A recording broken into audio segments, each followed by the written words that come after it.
എല്ലാവരും ശ്രദ്ധിക്കുന്ന കർത്താവ്, നിന്റെ ഉന്നതമായ നാമത്തിൽ സഭയുടെ അധികാരത്തിൽ കുരിശിൻ്റെ അടയാളം ദൈവത്തിൻ്റെ ശക്തി തെറ്റായ പ്രണയബന്ധങ്ങളെല്ലാം എല്ലാം അകപ്പെട്ടിരിക്കുന്നവരെ മേൽ കർത്താവിൻ്റെ കാരുണ്യം, രാജ്യം വിട്ടു പോയിട്ടുള്ളവരെ, ജയിലിൽ കിടക്കുന്നവരെ, അപ്പനെ അമ്മനെ വിളിക്കാത്തവരെ, ഫോൺ പോലും എടുക്കാത്തവരെ, അപ്പനമ്മയെ തിരക്കാത്തവരെ, ഇങ്ങനെയുള്ള എല്ലാവിധ വൈകൃതങ്ങളിൽ പെട്ടിരിക്കുന്ന ആൾക്കാരെ എല്ലാം യേശുവിന്റെ നാമത്തിൽ വിടുതൽ ലഭിക്കട്ടെ. ശ്രദ്ധിക്കട്ടെ, ശ്രദ്ധിക്കട്ടെ. Hallelujah, hallelujah, hallelujah.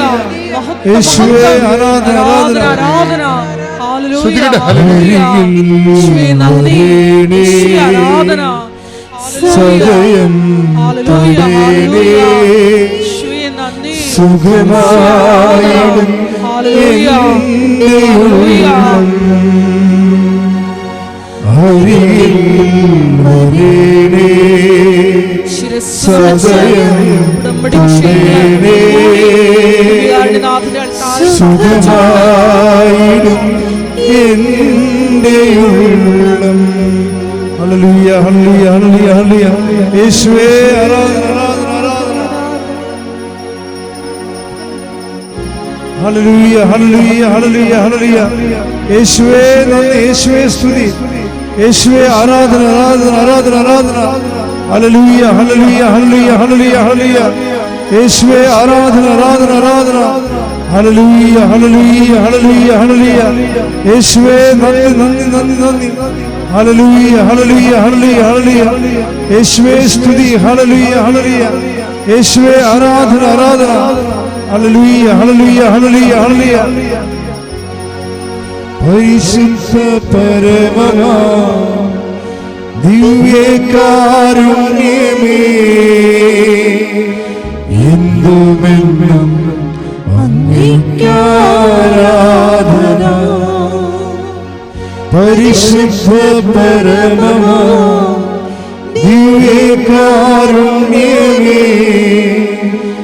എന്നുമെന്നും അങ്ങേക്കാരാധന. പരിശുദ്ധ പരമമാ ദിവ്യകാരുണ്യമേ, എന്നുമെന്നും അങ്ങേക്കാരാധന.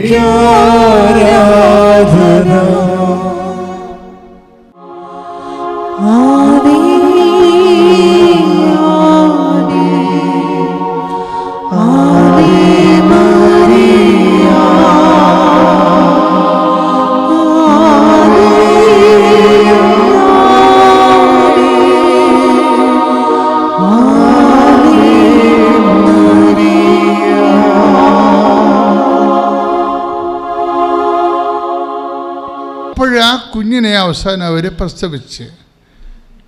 പ്രസവിച്ച് കഴിയുമ്പോൾ ആ കുഞ്ഞിന് ഒരു റെസ്പിറേറ്ററി വിഷയം ഉണ്ടാകും, ശ്വാസ തടസ്സങ്ങളൊക്കെ ഉണ്ടാകും. പിന്നെ ഒരു 3 മാസം കഴിയുമ്പോഴാണ് റെസ്പിറേറ്ററി പ്രോബ്ലംസ് ഉണ്ടാകുന്നത്. അതായത് നമ്മളുടെ ജീവിതത്തിലേക്കുണ്ട് മക്കളെ, നിങ്ങളെപ്പോഴും ജീവിതത്തിൻ്റെ സങ്കടങ്ങളെയൊക്കെ അപ്രോച്ച് ചെയ്യേണ്ടത് സഹനത്തിനും സങ്കടത്തിനും ഒരു സുവിശേഷ സമീപനമുണ്ട്. ഞാൻ പറഞ്ഞില്ലേ, money power, muscle power, Mariam power. അതുപോലെ തന്നെ സമാന്തരമായിട്ടാണ് സഹനത്തിന്, അതുപോലെ തന്നെ ഒക്കെ എല്ലാം ഒരു സുവിശേഷത്തിൻ്റെ സമീപനമുണ്ട്. ഇവർ വളരെ എക്സ്ട്രാ ആയിട്ടുള്ള സഹനങ്ങളിലൂടെ തന്നെയാണ് പോണത്. വളരെ ആറ്റുനോറ്റ് സ്വപ്നം കണ്ട് പ്രസവിച്ച കുഞ്ഞിന് റെസ്പിറേറ്ററി പ്രോബ്ലമാണ്. അപ്പോൾ നിങ്ങൾക്കത് എന്തുമാത്രം മനസ്സിലാവുമെന്നറിയത്തില്ല. ഞാനതിൻ്റെ സത്യാവസ്ഥ പറയാം. അത് ടൈം ഓഫ് ഡിപ്പോസിറ്റ് നമ്മൾ ടൈം ഓഫ് ഡിപ്പോസിറ്റാണത്. എന്ന് വെച്ചാൽ നമ്മൾ പ്രാർത്ഥനകൾ ദൈവസന്നിധിയിൽ, ഇപ്പം നിങ്ങൾക്ക് സഹനത്തിൻ്റെ സമയമാണെന്ന് വിചാരിച്ചോ. അപ്പോൾ അച്ഛനോട് പറയുമ്പോൾ എന്നോട് നിങ്ങൾ പറഞ്ഞാൽ ഞാനുടനെ നിങ്ങളോട് പറയത്തില്ല. കാരണം നിങ്ങൾ എന്തുമാത്രം ഞാൻ പറയണത് ഉൾക്കൊള്ളാൻ പറ്റുന്ന മാനസികാവസ്ഥയിലാണെന്ന് അറിയാത്തതുകൊണ്ട് ഞാൻ പലരോടും സൈലൻസ് കീപ്പിച്ച് ചെയ്യണത്. ഞാനൊരു ബ്ലെസ് ചെയ്ത് ശക്തിപ്പെടുത്തി വിടും, പക്ഷെ ഒന്നും മിണ്ടത്തില്ല. കാര്യം കാലാന്തരത്തിൽ അവർ തന്നെ, കർത്താവ് തന്നെ അവരെ തർജ്ജമ ചെയ്ത് കറക്റ്റ് ചെയ്ത് കൊണ്ടുവരണം. കാര്യം ഞാൻ എന്തെങ്കിലും പറഞ്ഞ് ഫുൾ സ്റ്റോപ്പ് ഇട്ട് കഴിഞ്ഞാൽ പിന്നെ നിങ്ങൾ അതാ വഴിക്കായിരിക്കും പിന്നെ നിങ്ങൾ ചിന്തിക്കുകയും ഭാരപ്പെടുകയും ചെയ്യുന്നത്. അതുകൊണ്ട് ഞാൻ ഈശോയ്ക്ക് ചില സമയത്ത് ചിലരെ ഏൽപ്പിച്ചു കൊടുക്കും. കാലാന്തരത്തിൽ അവർ കറക്റ്റ് ചെയ്ത് വരും. ഇപ്പോൾ എന്താ ഈ കുഞ്ഞിന് എന്താ പ്രശ്നം? റെസ്പിറേറ്ററി പ്രോബ്ലമാണ്. ഇപ്പോൾ ഡോക്ടർ വെൻറ്റിലേറ്ററായി ഇപ്പോൾ കൊച്ച് വെൻറ്റിലേറ്ററായി. കൊച്ച് വെൻറ്റിലേറ്ററായെന്ന് എന്നോട് ഞാൻ അറിഞ്ഞാൽ ഞാൻ എന്തായിരിക്കും എൻ്റെ മനസ്സിൽ വിചാരിക്കാൻ പോണത്? ഭാര്യയ്ക്ക് നിന്നും ഭർത്താവിൽ നിന്നും കർത്താവ് പ്രാർത്ഥന സ്വീകരിക്കാൻ തുടങ്ങിയെന്ന്. കാര്യം നമ്മൾ ഈ മക്കൾക്ക് വേണ്ടിയുള്ള പ്രാർത്ഥന എന്ന് പറഞ്ഞു കഴിഞ്ഞാൽ ഇടിമിന്നൽ പ്രാർത്ഥനയായിരിക്കും മുഴുവനും, അല്ലേ? അതിൻ്റെ അകത്ത് വെള്ളം ചേർക്കാത്ത പാല് പോലുള്ള പ്രാർത്ഥനയാണ്. നാട്ടുകാർക്ക് വേണ്ടി പ്രാർത്ഥിക്കുമ്പോഴല്ലേ നിങ്ങൾ പ്രാർത്ഥനയെ വെള്ളം ചേർക്കണത്? ഉറങ്ങിയൊക്കെ പ്രാർത്ഥിക്കും, അല്ലേ? പക്ഷെ മക്കൾക്ക് വേണ്ടിയാണ് പ്രാർത്ഥിക്കണമെങ്കിൽ ഇതുകൊണ്ടല്ല, തനി തങ്കമായിരിക്കും അത്. അപ്പം അവിടേക്ക് ഒന്ന് കറയില്ലാത്ത പ്രയർ സ്വീകരിച്ചുകൊണ്ടിരിക്കുകയാണ്. അപ്പം നിങ്ങളുടെയൊക്കെ ഈ സഹന സാഹചര്യങ്ങളിൽ എപ്പോഴും ഓർക്കുക, നിങ്ങൾ അപ്പോൾ പ്രാർത്ഥിക്കുന്നത് അതിജീവന പ്രാർത്ഥനയാണ്, നിലനിൽപ്പിന് വേണ്ടിയുള്ള പ്രാർത്ഥനയാണ്. അത് സത്യസന്ധമായ കറക്റ്റ് പ്രാർത്ഥനയായിരിക്കും. അപ്പോൾ മാത്രമേ കറക്റ്റ് അതിജീവന കാലത്ത് മാത്രമേ കറക്റ്റ് പ്രാർത്ഥന വരത്തുള്ളൂ. ബാക്കി നിങ്ങൾ ഒരു 80 കൊല്ലമൊക്കെ ഈ ഭൂമി ജീവിക്കുമായിരിക്കും. പക്ഷേ പകുതി മുക്കാലും വെള്ളത്തേക്കാൾ കൂടുതൽ പാലായിരിക്കും, പാലിനേക്കാൾ കൂടുതൽ വെള്ളമായിരിക്കും പ്രാർത്ഥനയുടെ മുഴുവനും. അങ്ങനെയൊക്കെ വരാം. പക്ഷേ കറക്റ്റ് പ്രാർത്ഥന വരണത് അതിജീവന കാലത്താണ്. അപ്പോൾ അതിജീവന കാലത്ത് ഒരു സ്വർഗസ്ഥനായ പിതാവാണ് ചെല്ലണമെന്നുണ്ടെങ്കിൽ ഓർക്കുക, അത് 916 ആയിരിക്കും മിക്കവാറും പ്രാർത്ഥനയിൽ. ഇവിടേക്കൊന്ന് പ്രാർത്ഥന സ്വീകരിക്കുകയാണ്. കൊച്ചു ഡെസ്പറേറ്റീവാണ്. അപ്പോൾ ഡോക്ടറിനോട് പറഞ്ഞപ്പോൾ ഡോക്ടർ ഇവരോട് പറയും, പിന്നെ ഈ വെന്റിലേറ്ററിൽ നിന്ന് ഉടനെ ഒന്നും കൊണ്ടുപോകാമെന്ന് വിചാരിക്കരുത് കേട്ടാന്ന് പറയും. ഈ കുഞ്ഞിനെ കൊണ്ടുപോയിട്ട് തള്ളക്ക് പാല് കൊടുക്കാനുള്ള കൊതി കൊണ്ടിരിക്കുകയാണ്. എത്ര 6 കൊല്ലമായിട്ട് കിട്ടിയ കുഞ്ഞാണ്. അങ്ങനെ കൊണ്ടുപോകാനൊന്നും പറ്റത്തില്ല. അതൊക്കെ അവളാണെങ്കിൽ ഒരു ശവം പോലെയായി. അപ്പം ആ മനുഷ്യൻ എന്നിട്ട് ഈ കോവിഡ് കാലത്ത് ഇവിടെ വരും. ഭാര്യയെ ആശുപത്രി കിടത്തിയിട്ട് വണ്ടി ഓടിച്ച് ഇവിടെ വരും. ചേട്ടൻ്റെ മോളുമായിട്ട് ഇവിടെ വരും. ഇവിടെ വന്ന് മാതാവിൻ്റെ മുമ്പിൽ നിൽക്കും. അപ്പോഴന്ന് 9 മണിക്കാണ് തുറക്കണത്. കോവിഡ് കാലമല്ലേ. സ്റ്റാഫ് 9 മണിക്ക് വരുമ്പോൾ സ്റ്റാഫിനെ കയറ്റാൻ വേണ്ടി തുറക്കും. എന്നിട്ട് അപ്പോൾ അതിനെ ക്ലോസ് ചെയ്യും. അപ്പോൾ 9 മണിക്കാണ് തുറക്കണത്. ഇയാൾ മനുഷ്യൻ വന്നിരിക്കുന്നത് 7 മണിക്കാണ് രാവിലെ. 7 മണി തൊട്ട് 9 മണി വരെ തുറക്കാൻ വേണ്ടി ഇതിൻ്റെ വാതിൽക്ക് നിൽക്കും.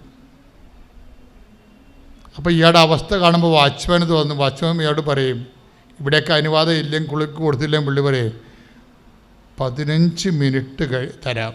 15 മിനിറ്റ് കയറി മാതാവിനോട് പറഞ്ഞിട്ട് പെട്ടെന്ന് ഇറങ്ങണം. നോക്കി, ഒരു 15 മിനിറ്റ്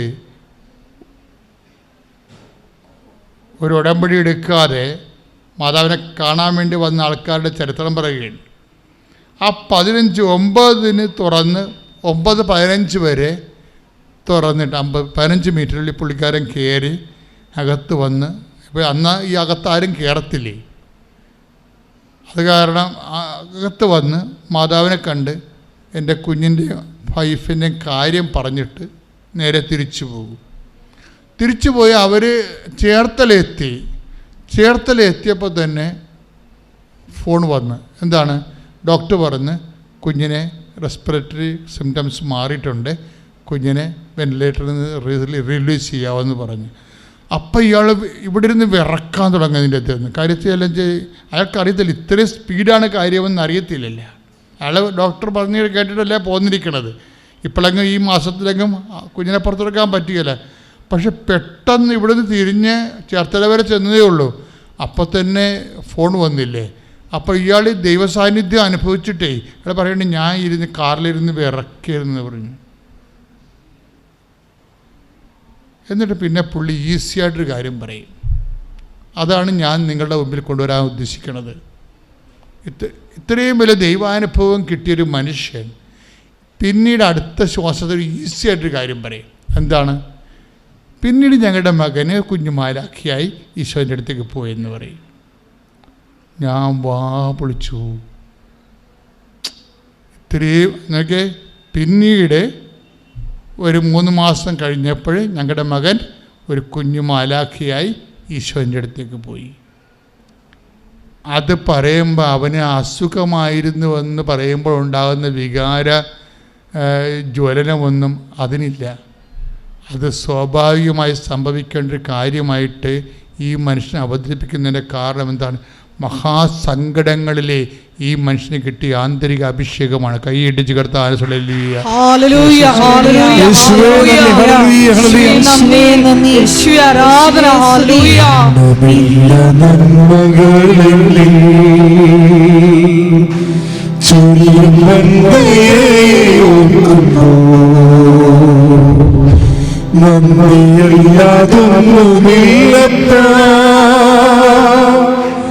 എന്റെ നാവാൽ ചൊല്ലിടുവാനാ സ്തോത്രമല്ലാതൊന്നുമില്ലപ്പാ. എന്റെ നാവാൽ ചൊല്ലിടുവാനാ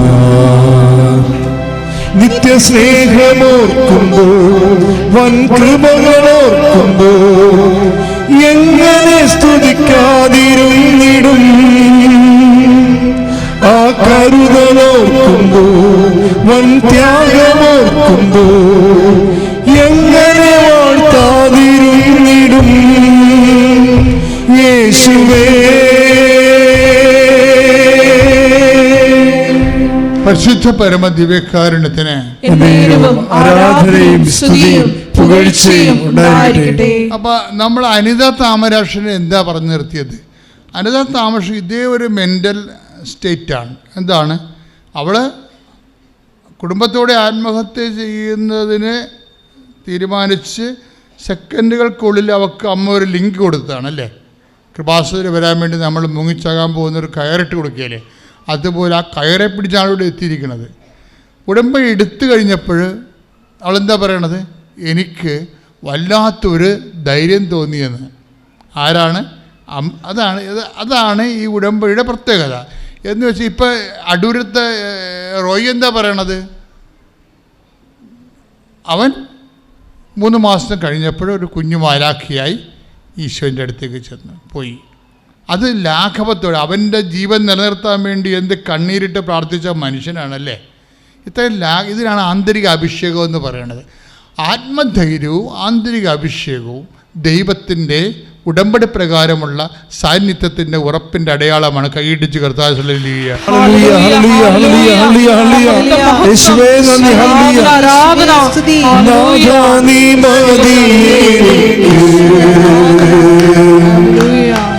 നിൻ കൃപ മതി എനിക്ക് നാഥാ, നീ മതി എനിക്ക്. നിൻ കൃപ മതി എനിക്ക്. ഈ മരുയാത്രയതിൽ തിരുകൃപ മതി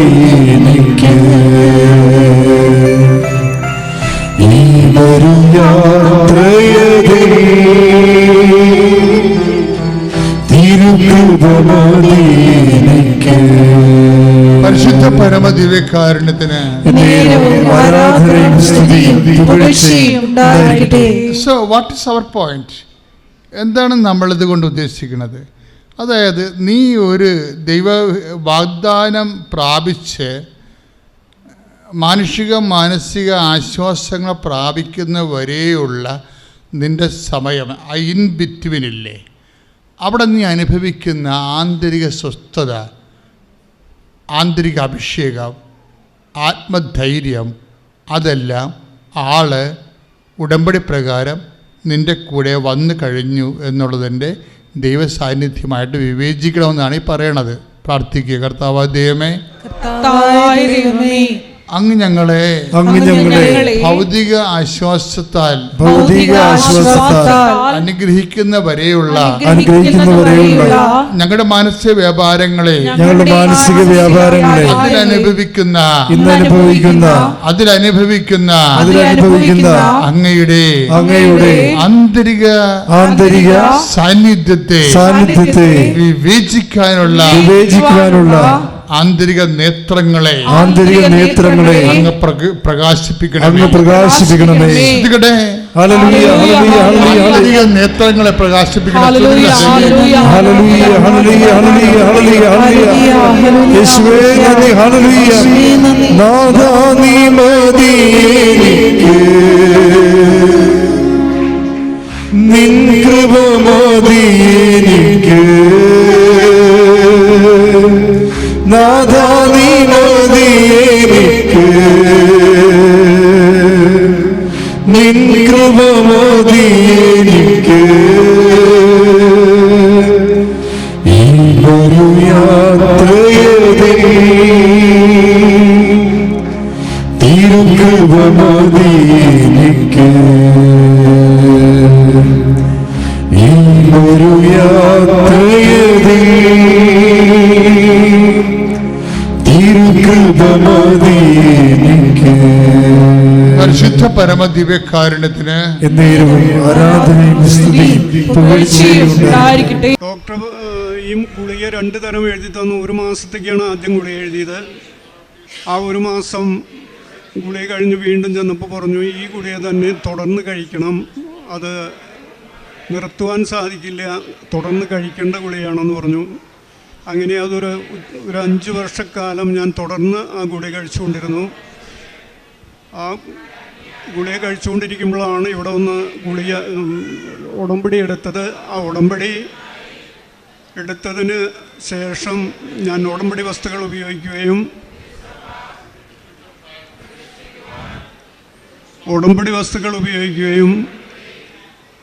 ഒരു പുതുക്കലിന് ശേഷം എനിക്ക് എൻ്റെ അസുഖം പൂർണ്ണമായും മാറുകയും ഉദ്ദേശം ഒരു 3 വർഷത്തോളമായി ഇപ്പം ഞാൻ ഗുളിയൊന്നും കഴിക്കുന്നില്ല, എനിക്ക് പൂർണ്ണമായി സൗഖ്യം ലഭിച്ചിരിക്കുന്നു. 3-ാമത്തെ സാക്ഷ്യം, എനിക്കൊരു വായനാറ്റം ഉണ്ടായിരുന്നു.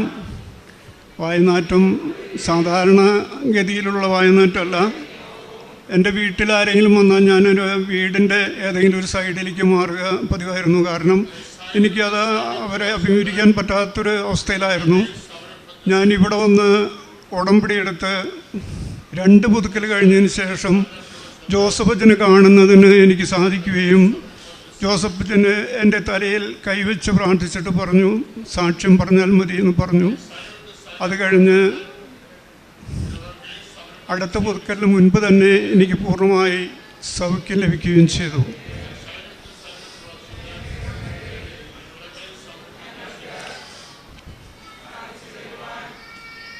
അടുത്തതായി എനിക്ക് ലഭിച്ചത് കയ്യിനും കാലിനും അലർജി അസുഖമുണ്ടായിരുന്നു. കയ്യിലും കാലുമിലൊക്കെ ചൊറിച്ചിൽ അനുഭവപ്പെടുകയും അത് ഇവിടുത്തെ തൈലം പൂശി ഞാൻ പ്രാർത്ഥിക്കുകയും ചെയ്തതിൻ്റെ ഫലമായി എനിക്ക് പൂർണ്ണമായി സൗഖ്യം ലഭിച്ചു. കൂടാതെ ഗ്യാസിൻ്റെ കംപ്ലൈൻ്റ് ഉണ്ടായിരുന്നു.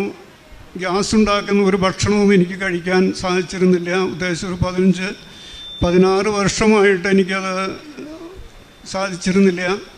ഇവിടെ വന്ന് ഉടമ്പടി വസ്തുക്കൾ ഉപയോഗിച്ചതിൻ്റെ ഫലമായി എനിക്കത് പൂർണ്ണമായി സൗഖ്യം ലഭിച്ചിരിക്കുന്നു. ഇപ്പം എല്ലാ ഭക്ഷണവും കഴിക്കാൻ സാധിക്കുന്നു. കൂടാതെ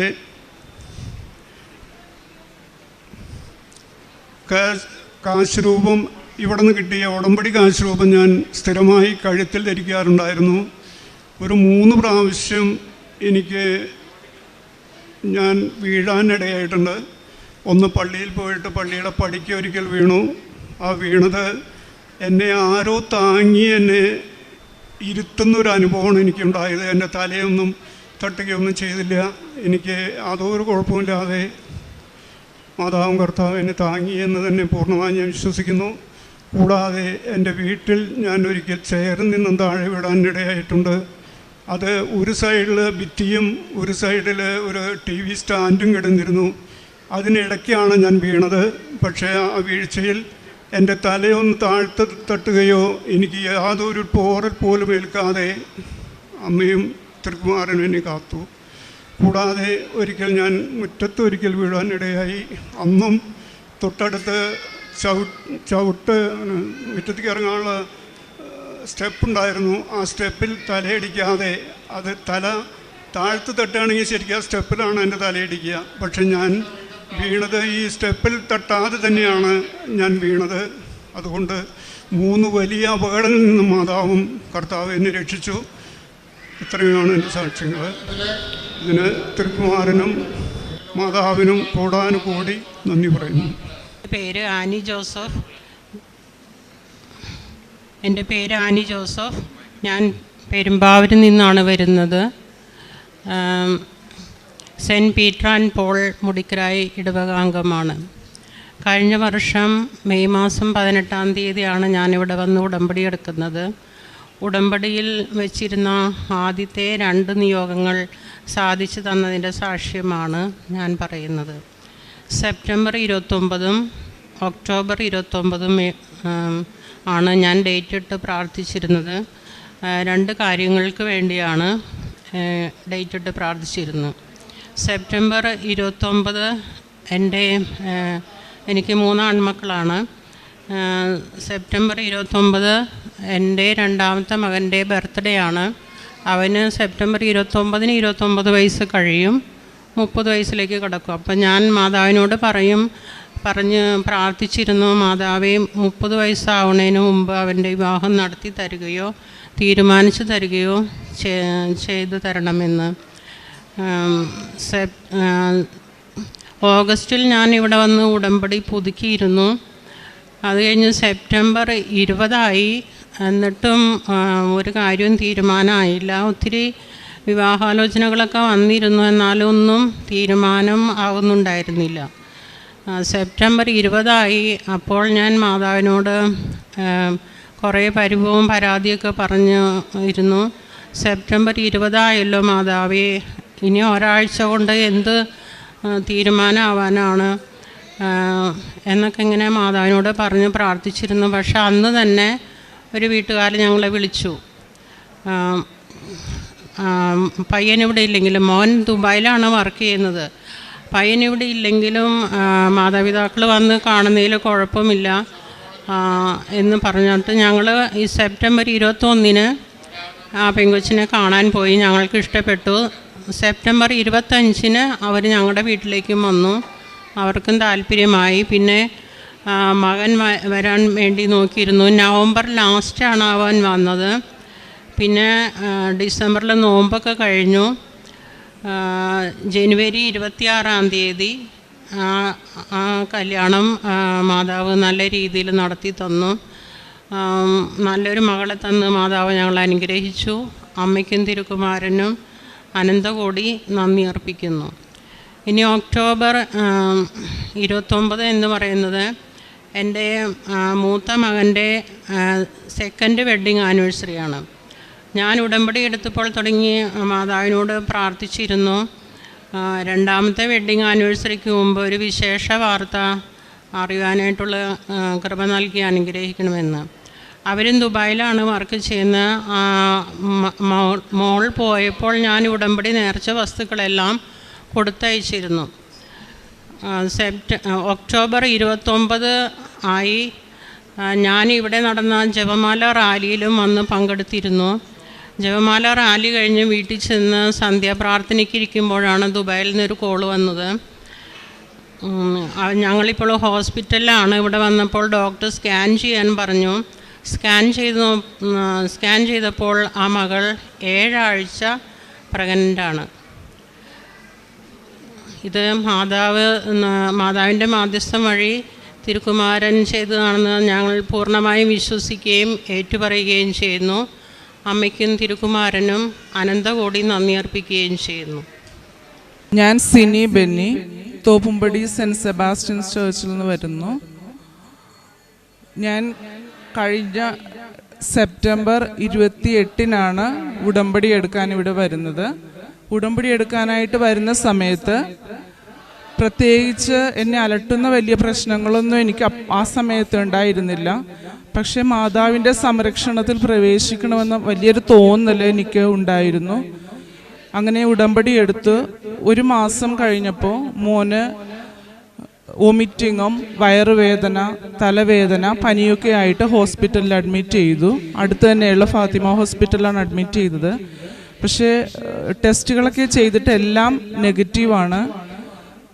അസുഖം എന്താണെന്ന് മനസ്സിലാകുന്നില്ല, പക്ഷേ മസിൽ പെയിൻ, നെർവ്സൊക്കെ കാലിൻ്റെയും കൈയുടെയൊക്കെ നെർവ്സൊക്കെ വേദന എടുക്കുന്നു. വേദനയൊന്നും മാറുന്നില്ല, ടെസ്റ്റുകളെല്ലാം നെഗറ്റീവ്. പിന്നെ ഞങ്ങൾ അവിടെ നിന്ന് ഡിസ്ചാർജായി വീട്ടിൽ വന്നതിന് ശേഷം മോൻ്റെ വേദന ശക്തമാകുന്നതല്ലാതെ ഒരു കുറവും കണ്ടില്ല. സിറ്റി ഹോസ്പിറ്റലിൽ ഞങ്ങൾ അവിടെ അഡ്മിഷൻ എടുത്തു.